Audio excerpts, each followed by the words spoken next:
সৌদির আকাশ ব্যবহার করে ইসরায়েলে যাবে এবার ইন্ডিয়া। সৌদি আরব আকাশ সীমা ব্যবহার করে এখন থেকে বিমান যাত্রীরা ইসরায়েলে যেতে পারবেন। এই প্রথমবার মতো ভারতীয় এয়ারলাইন্স কোম্পানি এয়ার ইন্ডিয়াকে নিজেদের আকাশ সীমা ব্যবহারের অনুমোদন দিয়েছে সৌদি আরব। ইসরায়েলি গণমাধ্যম দৈনিক হাজিরাতের বরাত দিয়ে এই সংবাদ প্রকাশ করা হয়েছে আল জাজিরাতে।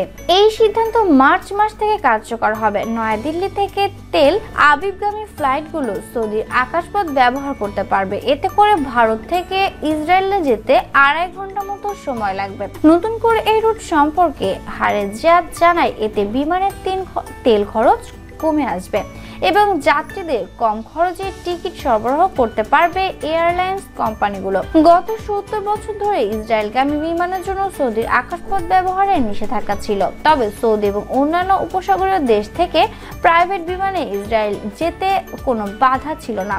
তবে সরাসরি কোনো রুট না থাকায় জর্ডানের আম্মান বিমানবন্দরে যাত্রা বিরতি দিতে হতো। দর্শক, এ বিষয়ে আপনার মূল্যবান মতামতটি কমেন্টের মাধ্যমে আমাদের সাথে শেয়ার করতে পারেন এবং এ বিষয়ে আরো সব লেটেস্ট আপডেট নিউজ জানার জন্য আমাদের চ্যানেলটি সাবস্ক্রাইব করে আমাদের সাথে থাকুন। আর বন্ধুরা, ভিডিওটি অবশ্যই লাইক ও শেয়ার করতে ভুলবেন না।